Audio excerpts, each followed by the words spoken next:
Nosy Nancy's is a true crime podcast based in Austin, Texas. Due to its graphic nature, listener discretion is advised. Oh, nosy Nazis, tell us more. Murders, mysteries, and Texas lore.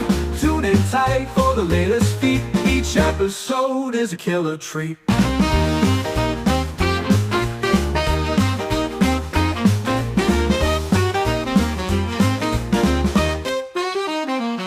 Oh, nosy Nazis, tell us more. Murders, mysteries, and Texas lore. Tune in tight for the latest feat. Each episode is a killer treat. I believe you. Okay, ready? Okay. 3, 2, 1. Hey, all you nosies. I'm Aliqua. And I'm Jasmine, and welcome to Nosy Nancy's Season 3, Episode 2. So, last episode, because I'm a big dumb idiot, I was like, oh, this is how we're going to do this season. Exactly the same as we've always done our seasons. And then, after we hung up, I was like, actually, let's switch it up. Let's do everything completely different. This episode is going to be our first episode where we're collaborating on the same story. Yeah. It's going to be super cute. It's going to be so fucking cute. And if you don't like it, please don't let us know. Keep your opinions to yourself because it's going to hurt our feelings. And by our, I mean mine, because I'm uber sensitive and Aliqua is, you know, a perfectly like able-bodied and minded person. And No, I'm just emotionally I'm just dead inside. That's all. You go nonverbal. I go It's nonverbal. true. Don't ruin my life. I don't need to go out there and ruin anybody else's life because I'm busy ruining my own. You know what I'm saying? Exactly. So we're basically going to be raw dogging this because we do not know what the fuck how this is going to turn out. True. Well, I mean, I think it's going to turn out okay. Yeah, let's just face it. Like, we literally just like crossed our titties and dove into this. So and so far it's been okay. So I have faith in us. People seem to like it. Yes, I think it's going to go well. I do want to talk about something. If you are friends with either Jasmine or I on Facebook, personally, then you do know that I lost my sister on Wednesday morning. Not this last Wednesday, but the Wednesday before. So, if I'm not as funny, which I know sounds pretty impossible, but it's true. Sometimes I am not that hilarious. It's because I am in mourning. I think part of me like dealing with emotions is just making jokes, and I think that's not a healthy way to deal with depression or sadness. But look, it's gotten me through all 40 years of my life. So. Damn. Sorry, 30-10 years of my life. Yeah, years of my life. So I can't stop now. Genuinely, I am sorry to hear about Neoma. Yeah, me too. I mean, it is it's tragic. Whenever you lose anybody, it's tragic. But she was sick for a long time. And she was in a body that didn't, wasn't a good, her body was sick all the time. So in a way, I feel kind of a relief for her that she's not stuck in a body that wants to kill her, basically. Right. But it is sad because I do have a 5-year-old nephew, so. Yeah, and I imagine that he's really taking it hard. I couldn't even imagine being a child that young and having a parent that like you just don't understand what's going on and why they're not there. Yeah, no, it's hard. I don't think he does fully understand it at all. But, my brother-in-law is capable and, he is doing his best, so. And I'm going to be there for him. Mm-hmm. So, as much as I can. Yeah. At least. But my sister, she was Yes. friends with all my Facebook friends. Yes. It was so funny because I was like, oh my God, you're friends with this person that I haven't talked to in 15 years, but I'm friends with on Facebook. Okay, that makes sense. I knew who Neoma was, but she had sent me a friend request and I accepted. And she messaged me like immediately and she was like, "Hey, I'm Alikua's sister." And we lived at that time like in the same area. And she was just so sweet. Like Yeah. immediately just like, "You should come over. We can do this and this." And Oh, that's so unfortunately, sweet. yeah, unfortunately I never had the chance whenever I was living out there, but um it is funny that you say that because we actually had a mutual friend in common You on did. Facebook, and she messaged me being like, "How do you know so and so?" Really? Yeah, I'm like, Oh my "Oh, I've known God. them a long time," and like this is That how is we met. so And she was like, "Oh, that's funny. That's Zane's teacher." Yeah, she was such a supporter of this podcast and Yeah, she really believed in us and she believed in what we're doing. And she was like one of our first Patreon members. yeah, So I think she would be, obviously I think she would want this to go on and I don't think she wanted me to like skip a week, you know what I mean? right. Well, we can dedicate this episode to Neoma. Yeah, let's dedicate it to her. And then hopefully that'll encourage us to not fuck it up when we're testing out this new formula. Oh, yeah. Yeah, definitely.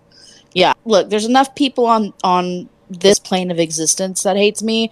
I don't need people up there or Yeah. down there to hate me. I don't need haters on every plane of existence. Okay, one plane of existence is enough. Yeah. Thanks. I can only handle the one plane. I'm Yeah. already stressed. I'm already stressing out. Um so this episode is going to be about the Ford Heights 4. Do you keep wanting to say Four Heights 4? Because that's what I keep wanting to say, but it's not. It's the Ford Heights Yeah. 4. I want to say the Harker Heights because Harker Heights is a town that's close to us or semi close to Austin. And I used to go there all the time.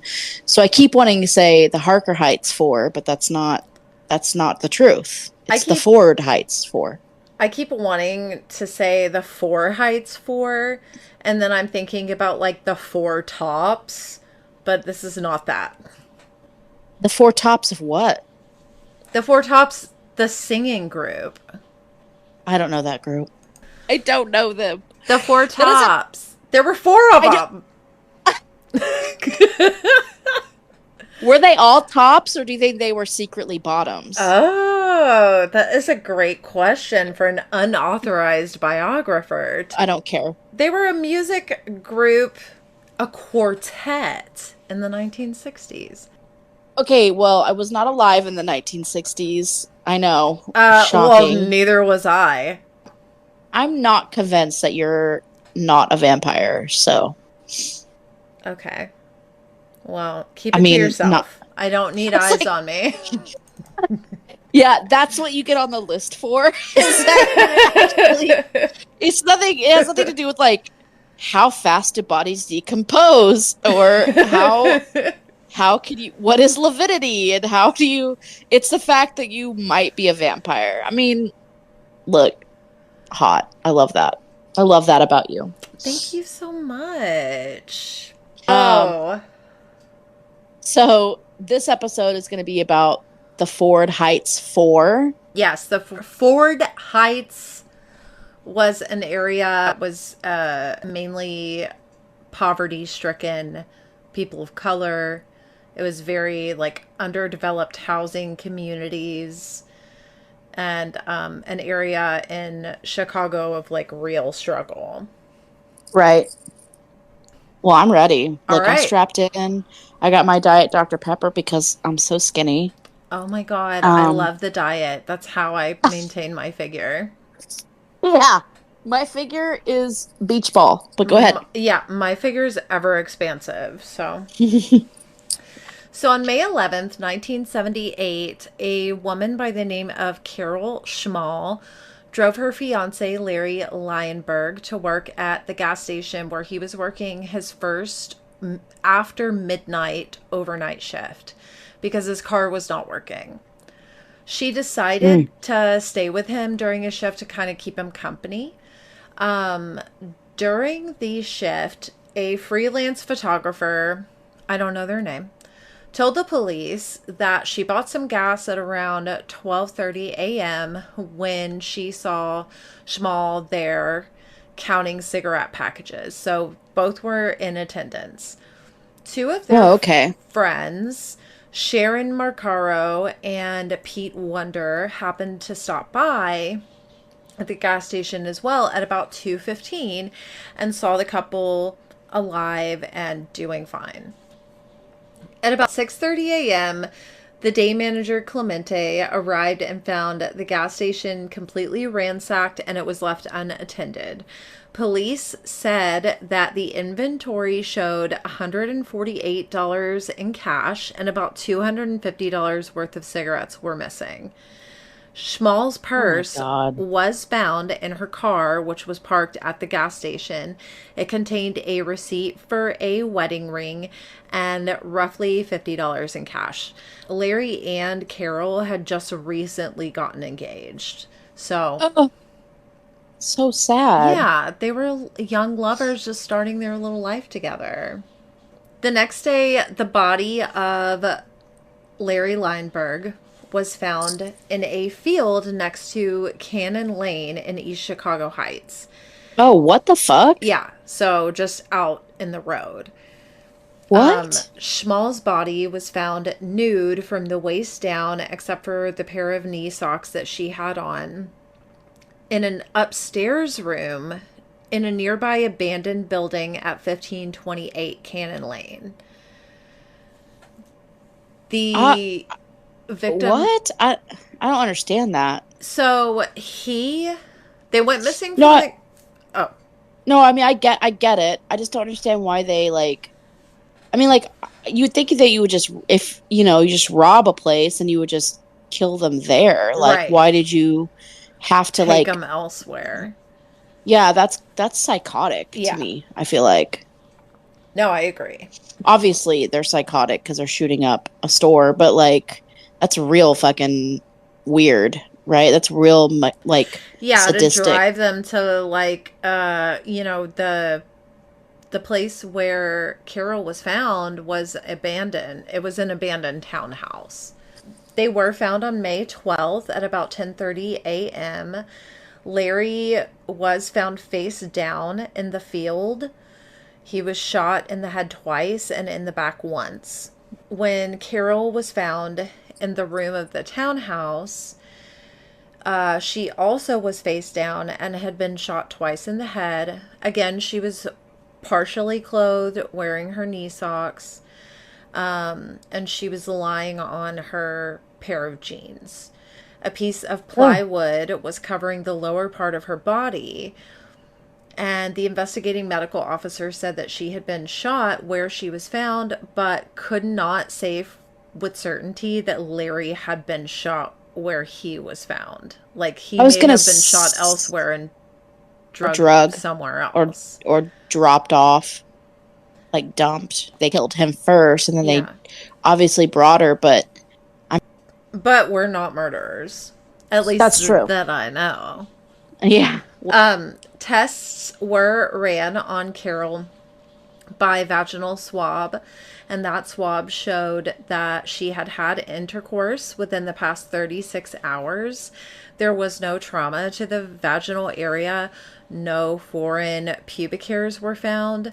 Neither Carol's boots nor the murder weapon was recovered from the scene. Testimony indicated that bullet fragments recovered from each body had been fired from the same gun, and the powder burns around Carol's wounds indicated that the weapon was fired from a distance of about 6 to 12 inches. So it was a close range shot. Oh, God.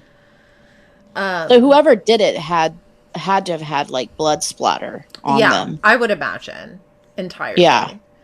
So, police received an anonymous phone call from a man who turned out to be Charles McCraney, who testified that he lived 4 buildings away from another person who I'll introduce in a moment, and therefore was roughly around the building, the abandoned townhome where Carol was found. In the early morning hours of May 11th, 1978, he was practicing his guitar in his living room. He periodically went upstairs to go look out the window to make sure that teenagers weren't tampering with his Cadillac. He was really worried about them vandalizing or stealing his car. So this man was up until the hours of 3 a.m. He must have really loved that car. I know. Look, I'm not losing any sleep over my Honda. Okay? I'll tell you right now. And he said that Piece of shit. when he looked out the window to check on his little Cadillac, that he saw a blue Chevy parked next to a beige Toyota that was in front of a house belonging to a family, which included one Paula Gray. He said that he saw a man named Kenneth Adams and Paula Gray in the beige Toyota. He said that later he saw a red Toyota pull up with the other 2 cars, and that he saw a yellow Vega, this is a lot of cars, stop next to the red Toyota, that the cars were in the same position. And how do you know? Like, I would not know the make and model. I could tell the colors. Okay, I did pass kindergarten. But I don't could tell the colors. Like, I mean, at 3 o'clock in the morning, like, it's hard to even. Yeah. Well, and also, like, how are you gonna know? Like, how are you gonna know the model and the make? It's weird to me. Yeah, it is, like, strange to me too, because it's 3 o'clock in the morning, it's pitch black. This is like a pretty, not an abandoned, part of town, but it is like an underdeveloped part of town. So I can understand if you're a little more vigilant, but honestly, dude, like, what is a yellow Vega car? Like, what is a Vega car? I have never heard of such a thing. I mean, I guess because he's so obsessed with his Buick or whatever, Cadillac. See? Already I would have been like, I don't know, it had 4 wheels. That's all I know. But like, so maybe he was like a car person. But even then, to remember in that detail. Yeah, it's night, and you're presumably old since you're so worried about the kids messing with your car. Yeah, and why the hell are so many people, why are there so many fucking cars? Yeah. This doesn't make sense. That's all. So when he went up to the window 15 minutes later, he said that all the cars were in the same position except for the red Toyota, which had been moved under a street lamp. He claimed that he saw a man by the name of Dennis Williams get out of the car, break the street light with a rock, like threw it up at the street light. I could never make it. No, me either. It would hit me in the head before it hit the fucking street lamp. Yeah, not only do I not have the fucking physical strength, and my arm is basically a macaroni noodle, also, I don't have the aim. Are you kidding? Yeah. At night? No, me either. Yeah, I don't even have the aim with glasses in the blaring Texas sun. There's no way I'd be able to throw that motherfucker so high to hit a fucking street lamp. That's weird. But this dude was souped up throwing a home run at the street lamp. Okay. I mean, according to Mr. McCraney. Some people just have hidden talents, I guess. I guess. He said that once the street light was broken, Dennis Williams then backed the red Toyota into a parking area. He said that he saw another young man leave the yellow Vega and get into the red Toyota with Dennis Williams, which was then driven east on Hammond Lane. And that's when he went outside to inspect his car to make sure, I guess, that they weren't fucking with it. Oh, okay. He said he saw Paula Gray, his neighbor, and an unknown man sitting in a blue Chevy. Later, after going back to the house, he heard the revving of a motor, and he looked out his front window and saw that the red Toyota was back and stuck in the mud. He said that he went to the back window again to check on his car and saw 4 people getting out of the beige Toyota, running toward an abandoned townhome at 1528 Cannon Lake. He said that he did not see any females get out of the car. And he returned back to the front window and saw a group of, quote, 6 to 8 people entering the building, which was the abandoned townhome of 1528 Cannon Lane. So he's running all over his house at this point. He's nosy, is what I have to say. He's either really nosy. He's either really nosy or he's full of shit. Yeah. So he said later on he heard gunshots, but they're so commonplace in that neighborhood that he didn't take any action, didn't think anything about it. Honestly, dude, like, if you are so obsessed with people fucking with your car and shit, and you're literally at this point running all over your house after 3 a.m. to look and see what these people are up to, why would you not respond to a gunshot? That's bizarre. Yeah, that is a pretty big red flag. Yeah. For me. Yeah. For me. I'm not buying it, McCraney. Yeah, me either. Maybe your name should be McLye. Whoa, Charles McLye. So this is why we get paid the $45 a month to do this, because we're so clever. I know. Elite humor. Yeah, honestly. He didn't take any action for the gunshot, didn't call the police, didn't do anything. On the morning of May 11th, he saw Dennis Williams drive up in a red Toyota, stop under the light that he had broken previously, and proceed to kick the glass from the street. What? He also said that William parked his Toyota in front of Paula Gray's home, like they knew each other. Oh, but it should be noted that at this time, he still hasn't said that he's seen any women with them. Yeah. Couldn't confirm there's any women. Yeah. Or that there was, there's just these guys. He said 6 to 8 people. Yeah, 6 to 8 people. None of them could he confirm were women. Or anything. Suspicious. The only time he mentioned seeing a woman was Paula Gray, and she was sitting in the beige Toyota with her boyfriend listening to music. And that's what he witnessed. Okay. So the only person that he can identify, or that he has identified so far, is Paula Gray. And Dennis Williams. Yes. But none of these other people he knew. No. Not that I can tell. Right. I know he knows Paula Gray for sure, and Dennis Williams. Right. I mean, just interesting that 3 other people got arrested when this guy didn't know who the fuck he was looking at. So, yeah. Right.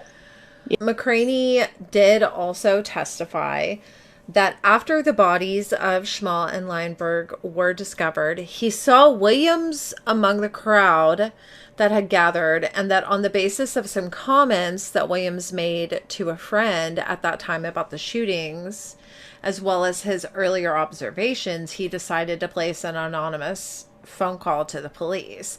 The comments were things like, oh, they jumped when the gun was fired or something. So that's what made him call the police. Initially anonymously, and then he called back, I assume, and he's like, "Hey, it was me. I called you. Are you going to come talk to me or what?" Oh my God. What the hell? These are just very old man actions. Well, Not to be ageist, but he's obviously very lonely if he's up at 3 o'clock in the morning playing his guitar. Well, he's also being loud playing his guitar for everybody to hear at 3 a.m. So. Right. Rude. Paula Gray was brought in to the police station by her mother and her sister Paulette. Paulette is her twin. Paula is the one that we're focused on. The reason that they brought Paula in to talk to officers was that she claimed that she was afraid of Dennis Williams. The other officer he was working with, Officer Jackson, had interviewed Paula. She said that she was present during the time of the murders and that she could tell them everything that had happened.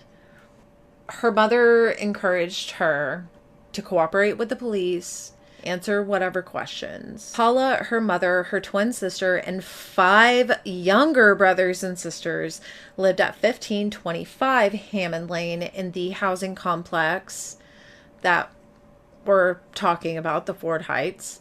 Okay. Paula had known Dennis Williams and his family for some time, but she also knew the other 3 men involved in what was believed to be the killings.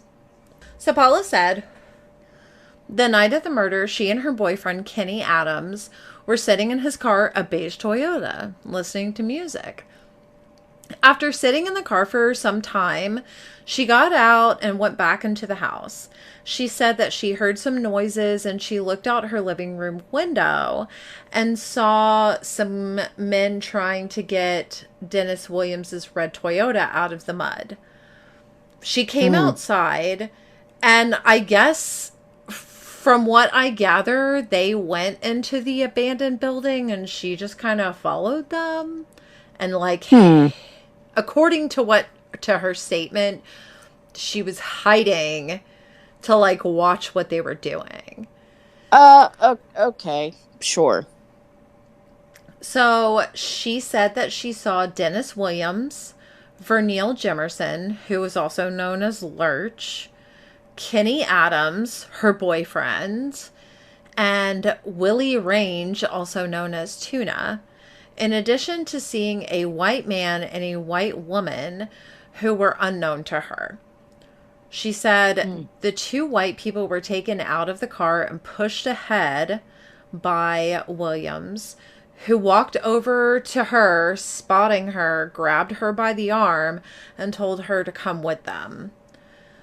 Everyone then went across the courtyard into the building of 1528 Cannon Lane, where Williams, the white woman, Paula Gray, Adams, and Jimerson went upstairs to the 2nd floor bedroom while Range stayed downstairs with the white man. She said that Williams put the female down on the floor, removed her clothes except her socks and upper garments. And then she said that Williams handed her, Paula, a Bic lighter, telling her to light it and hold it so that they could see because it was dark. It was an abandoned building. Ugh. She said she did so, and Williams, Jimerson, and Adams all took turns. See, that doesn't make sense because, if she was hiding from them, you know what I mean? Yeah. Well, then why? She claimed that they saw her and grabbed her and were like, "Oh, come with us and hold this lighter." No, but if she was hiding from some people and they were about to do a horrible act, if she was there hiding, they would have killed her too. Yeah. No, it's the truth. I mean, why would they let you live? No, especially if you just witnessed this horrible crime. They would have killed her too. No, you'd be dead for sure. When Williams finished, Jimerson went downstairs, Range came upstairs, and then he had a turn with the victim. While this was going on, Paula said that the cigarette lighter on occasions would go out and Williams would yell at her to relight it, which she did. Williams and Range had sexual intercourse with the victim a second time, and then Paula told them not to do it again, so they didn't do it. Well, no. Here's the thing. If somebody sneaks into an abandoned building with following these guys that they don't know that she's in there, and then they find her, okay, let's say they don't kill her. Yeah. They're not going to listen to her when she says don't do it again. That is not that. Yeah, they're not none worried of that about makes you any being sense. offended. Yeah, that makes no sense. According to Paula, Range went back downstairs and Jimerson came back up, after which Williams took a gun out of his pocket, flipped the lady face down, and fired 2 shots in the back of her head. Williams, Range, and Paula then walked the white man across Cannon Lake at gunpoint into a field near Deer Creek, where Williams fired 2 shots into the victim's head and then handed the gun to Range, who fired 1 shot into the man's back. The 3 of them then walked along the creek, where Williams threw the gun into the water and then told Paula if she told the police or anyone else about the incident that he would kill her and her family. The group then dispersed and she went home. And the next morning, she told her sister Paulette and her mother what happened. Okay. So, all right. According if she's so scared of Dennis, that was her first claim, that she was so scared of Dennis Williams. Yeah. Why the fuck would she why would she tell anybody anything? Right. You know, if she actually saw it. That's bullshit. That's bullshit. According to Officer Houlihan, that evening that she came in, the evening of May 13th, he, 2 investigators, and some other officers went back to the scene of the homicides with Paula, where she attempted to show the officers the location of the victim's boots, which were not around anywhere, and pointed out roundabout where Williams threw the gun into the water. Ernest Dabini Detto, an assistant state's attorney, had testified that whenever he interviewed Paula on May 14th, she related the exact same account that she had given to the investigating officers. And because both Paula and her mom appeared to be in fear, he told them that the state would look into the possibility of relocating them. Okay. I mean, at that point, she's implicated herself in the crime. So, something about Paula is that she, number one, I mean, these were young kids. She was 17 years old. Right. But she also was schizophrenic and had some mental impairments. Yeah, I read that she had like an IQ of 55. Yeah, she had an IQ of 55. She was very susceptible to what's the word? I'm coercion. trying to think of yes, you smarty. And I mean, she was just very easily impressionable. So, unfortunately, the statements that her and Mr. McCrary made heavily implicated the Ford Heights 4 into this crime. So basically, the state really had nothing besides these 2 eyewitnesses. Right. These 2 statements. Yeah. Dennis Williams, Kenneth Adams, Vernil Jimerson, and Willie Range. Also, Paula Gray, who was a eyewitness to the crime, supposedly, was also convicted, tried, and sentenced to life in prison. So, the trial for the murders and sexual assault of Lawrence Lionberg and Carol Schmal began in late 1978, with the defendants Dennis Williams, Kenneth Adams, Vernil Jimerson, and Willie Range being tried together, and Polly Gray being tried separately with a different jury. So, this is the first red flag of this whole mistrial. And correct me if I'm wrong, but isn't it that she, like, once they got the four guys in jail, is when she had recanted her statement, and then they tried her or charged her with perjury and with the crimes? Yeah, I'm going to go over that. Oh, okay. I think. Okay. Yeah. Before the trial of the four men even began, the state refused any persons of color to be a part of the jury. What the fuck? Yeah, this is the first red flag. So Yeah. even though all four defendants were African American, they weren't allowed any persons of color on the jury. No, that's ridiculous. Yeah, it is ridiculous. And let it be known that both Lawrence Lionberg and Carol Schmal were white. Right. So, like, already it's starting off that they're already, like, ready to just put these guys, lock them up forever and put them away. They want that white sympathy. Yeah, they want the bias. They're not even trying to hide that they're biased. Yeah. So McCraney testified that he was a jazz guitarist and was playing his guitar in his living room at about 3 a.m., which we just heard. Everything that you said, he testified about. Right. So that was the state's first witness that they put on the stand. This is what basically won the case, was McCraney's statement. McCraney claimed that after the bodies were found, he heard Williams tell a group of onlookers, "I saw them jump when they got shot." That's when I put two and two together, McCraney said. He said that he had been relocated by the state because his cars had been vandalized after he was identified as a prosecution witness. Dude, that's not the first time your car was vandalized. Clearly. Yeah. Otherwise you wouldn't be so fucking obsessed with looking out the window. Honestly, and that's like another hole in the story, right? Yeah. I mean, if he got moved because these people knew he was a state witness or whatever, then, like, why was he up at 3 o'clock in the morning gawking outside? His fucking car. Yeah. Yeah.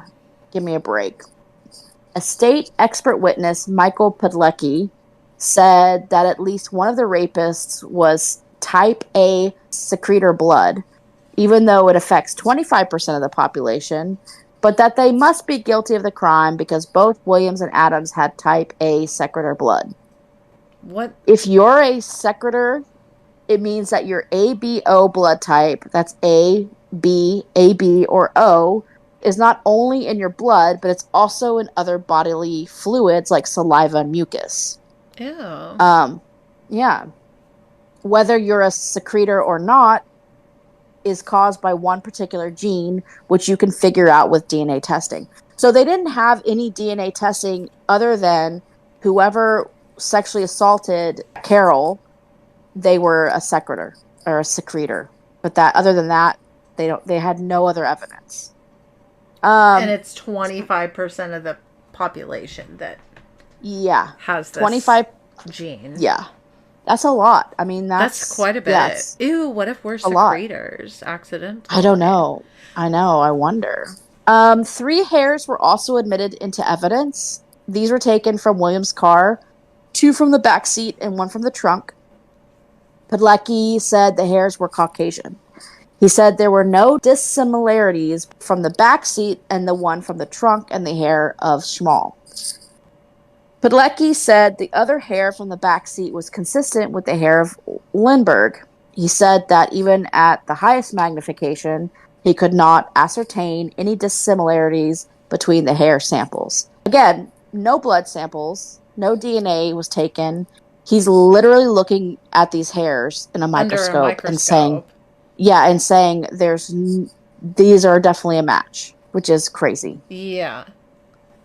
Even my hairs are, like, not all the same. If you're not taking any of the DNA, like, I don't see how you can make that kind of I don't see how you can say without a DNA match that these are definitely from the same person. Right. And I guess technically he didn't say that.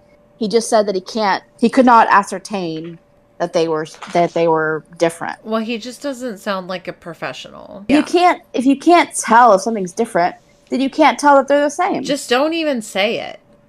Along with Pudlecki and McCraney, the state relied on testimonies from witnesses such as Paula Gray, who in the preliminary hearings went back on her original statement and told the court it's in fact not true, and a convict named David Jackson, who testified that he had overheard Williams and Range in jail discussing the murder and the rape.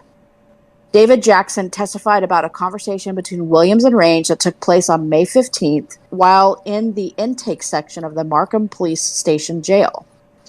Jackson, who had been arrested for burglary, was in the cell with Williams, Range, Adams, and Jimerson. Williams and Range were talking. The other two sat apart on the other side of the cell. Jackson said that Williams and Range each admitted to having had sex the night before and that they really shouldn't have took it from the lady. But okay. even if that was what was overheard, yeah, that could be literally anything. Yeah. I mean, people are into some weird shit. Maybe they were having sex with the same lady. Yeah. Maybe. Or two different ladies side by side. Maybe they stole something from one of the ladies. I don't know. Yeah, it's not a confession unless they said, I killed that person. I, in cold blood, killed Carol Schmal. Right. In addition, Jackson said Williams told Range he was glad he took care of the guy because he kept running off with his mouth. According to Jackson, Williams told Range not to worry because they're gone and the piece would never be found. Okay. That could be a pipe. That could be yeah. Took care of the guy maybe by asking him to leave. I would like to say objection, Your Honor.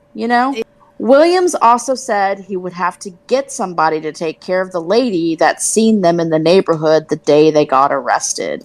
Oh, okay. The one that they allegedly invited up? Yeah, and knew. I mean, she, Yeah. She knew him because she was scared of him. The police did not inform the defense that a witness, Marvin Simpson, heard shots and identified 4 men running from the murder scene, who were later identified as Arthur Robinson, Juan Rodriguez, and Ira and Dennis Johnson. Not the defendants.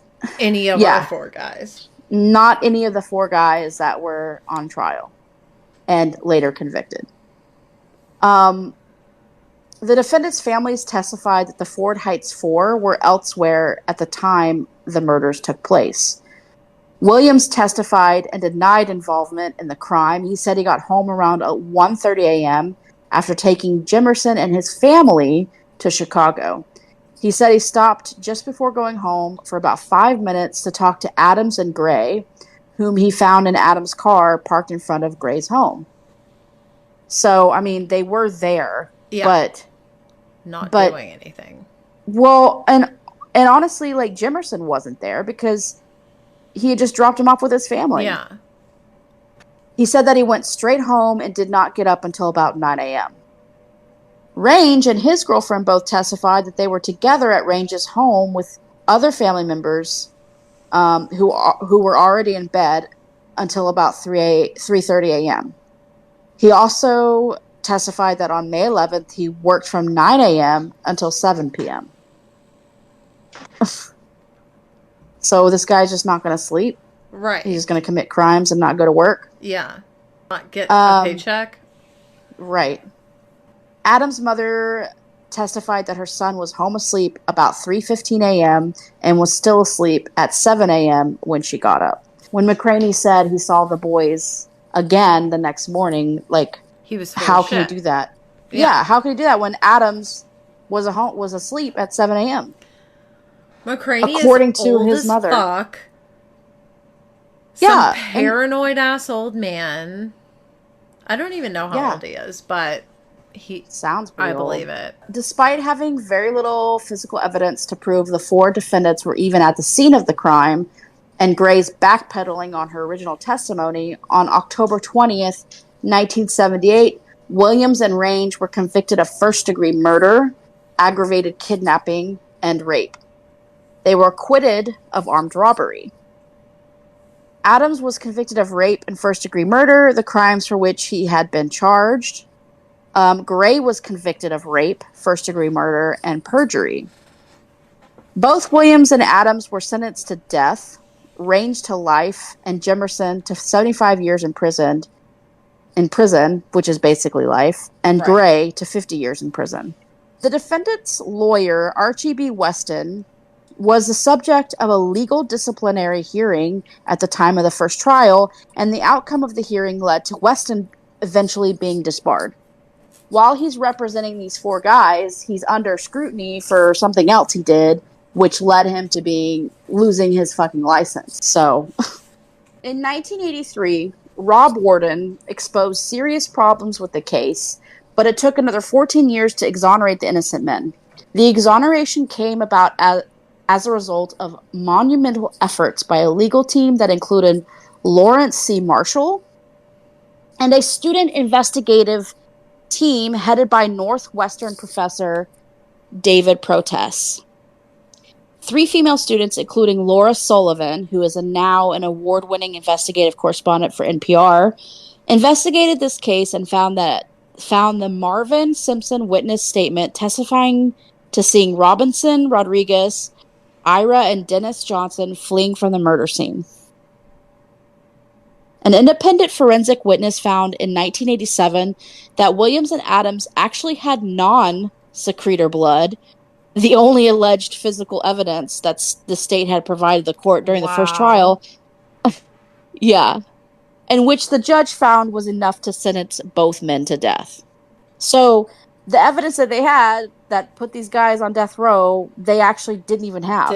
So David Jackson, the state's witness who claimed to have heard 2 of the defendants talking about the crime while serving time together in jail, later admitted that he had fabricated this evidence because he was offered a deal by the authorities, just as Paula Gray had been promised immunity. Police were pulling the strings. The investigators. Yeah. Because I don't think she was actually promised immunity. I think I just made that up. There's pressure to solve this case, and they literally did. They literally picked 4 poor, African American men and said, "Yep, you guys are all the ones." Yeah. And they finagled it. Yeah. The students also got DNA tests done, which showed Jimerson, Williams, Adams, and Range were innocent, and eventually that Robinson, Rodriguez, Ira, and Dennis Johnson were guilty, and 3 of them confessed. Dennis Johnson had died by the time of the confessions. But Robinson, Rodriguez, and Ira were convicted and sentenced to life in prison, although Johnson's sentence was later reduced to 65 years. The Ford Heights 4 were exonerated and freed in 1996. How long did they have to serve? About 25 years, I believe. Wow. The Ford Heights 4 received $36 million in 1999 for civil rights damages from Cook County, the largest settlement in U.S. history at the time. Good for them. Yeah.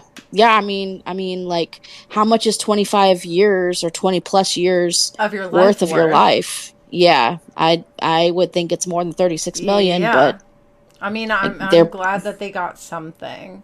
Yeah. George Ryan, the governor of Illinois at the time, declared a moratorium on the state's death penalty in 2000, citing the Ford Heights 4 as one example of men who would have been executed if it had not been for the unpaid work of the Northwestern University journalism professors and students. Hell yeah.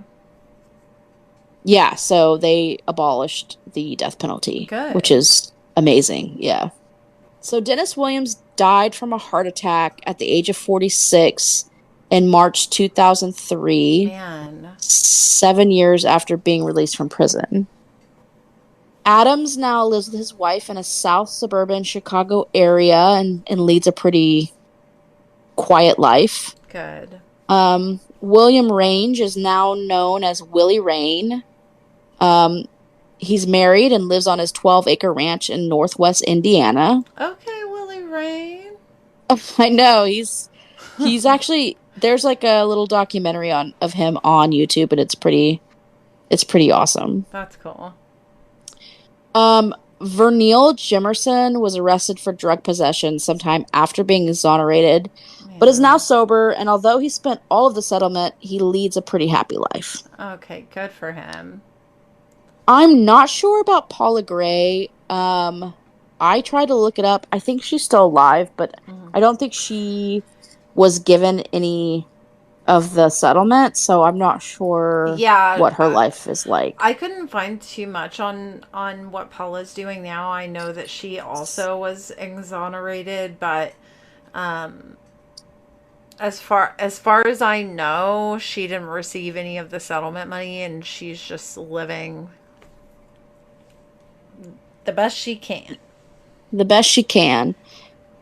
This, I feel like, is a pretty extraordinary case. I mean, in a lot of ways, one, it shows just how corrupted the police department and just the judicial system, and how when they really want their guy, they will do whatever it takes. Yeah.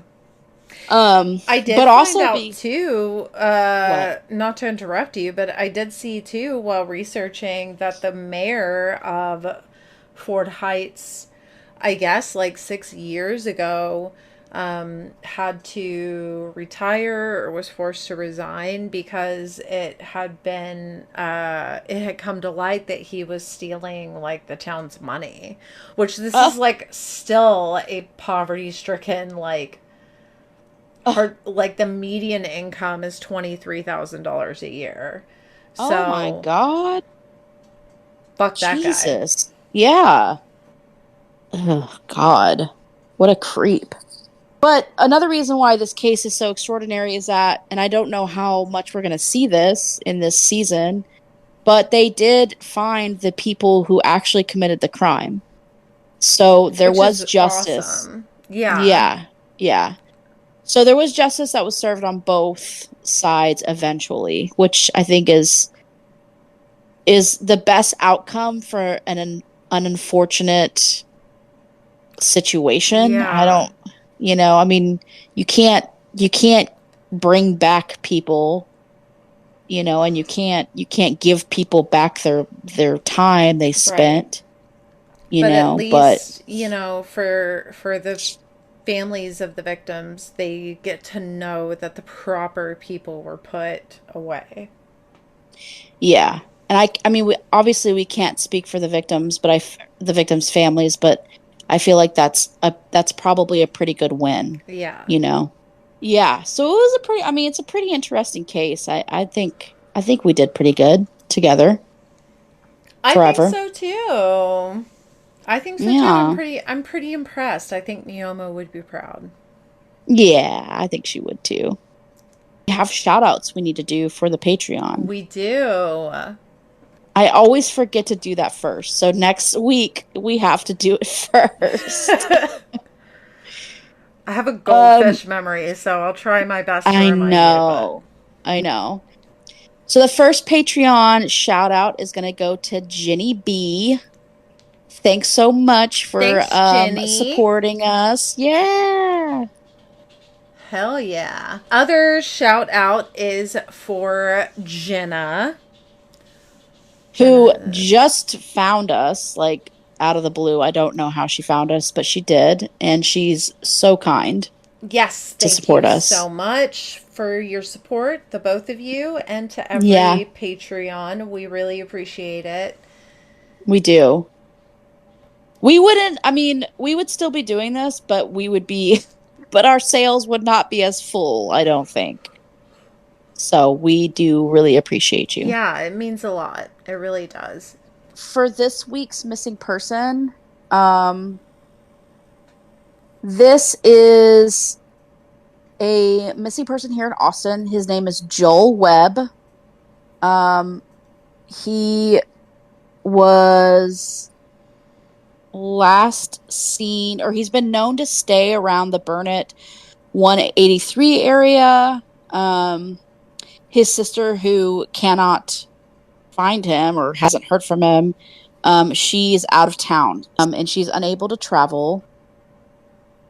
He is 44 years old. He's white. He has brown hair, hazel eyes. He's 5'8". He's slender or an average build, and he has a significant scar on his neck, and he has a couple of tattoos. I will put his picture on the Instagram. It does look like he has a labret piercing in this picture, and some gauges, actually. Oh, okay. An alternative man. Okay. But he does seem like he'd be fairly easy to recognize. So let's try and get him home. Absolutely. Thank you for putting that up. If you do know his whereabouts or you do recognize him, you can contact his sister Trish Stow at 512-522-4954. And that would conclude this episode. All right. Well, hell yeah. Hell yeah for the Four Heights for getting exonerated. Hell yeah for the people that helped free the innocent. And hell yeah for the actual swift hammer of justice to be rightly brought down on the correct people. Even though it did it wrong the first time, yeah, but at least it was a little too swift the first time. Yeah. So maybe take it easy next time. Maybe just calm down. Maybe just calm down and do your jobs correctly. How about that? Oh God. That'd be great. We're gonna end up in a ditch somewhere.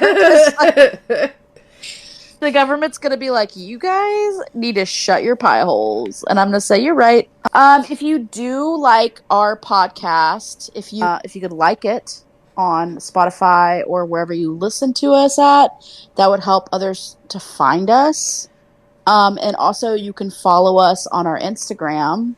It's Nosy Nancy's. You can also follow us on our Facebook page and our Facebook group. Both are Nosy Nancy's podcast. You can also email us if you have any questions, concerns, love notes, hate notes. Do not write hate notes. They will not be read. Well, they will, but I will not. I will block you. Yeah. But you can email us at nosynancies@gmail.com. That's NOSEYNANCIES @gmail.com. Be a sweetie and keep it clean. Yeah, because we're stressed. We're stressies, okay? Yeah. Is that it? That's it. Are we missing anything? That's all that we have. Oh, we also have a TikTok, which is Nosy Nancy's podcast as well. Nosy Nancy's podcast. Mm-hmm. And I think that's basically it for this episode. I mean, not to toot our own horn, but I think we did pretty great. I think I'm going to have a lot to edit, actually. I feel like it's going to take a while. So, see you on the other side. All right. Well, see you when we see each other. Next week, hopefully. Okay. Oh, if you want to join our Patreon for exclusive episodes, you can do that. It's $5 a month. And we try to keep up with that pretty well. I think there's like 5 episodes. 5 episodes, and you get to hear more exclusive content from yours both truly. Yeah. Us. And we probably, if we're going to do any kind of video, we'll probably put that up there first. Okay. If you are going to be watching the videos, know that you're going to be seeing my mukbangs and It's a 2-for-1, honestly. Me It's a doing my 2-for-1. eyelashes and painting my nails, Yeah. Me drooling. It's fine. you know. So you'll get even more content. And so the price is going up. No. Oh God, No, yeah. it's not. If you want to see, look, if you want to see Jasmine with some fresh feet content, you're paying $7. Okay, this is 2024. Nobody sees for free. Nobody peeps feet for free. Exactly. We'll see you next time. Stay tuned. Ciao. Jasmine. See, this is why we shouldn't take such long breaks, because we forget everything. I know. I forgot literally everything. I know. I can't remember. I can't either. Who are we even? I know. My brain is so gentle and sweet. I don't I know. understand the words. Your brain is so gentle and sweet. I know. What did Todd send me? He sent me a little thing. A little Todd, we're busy. TikTok. This is girl time.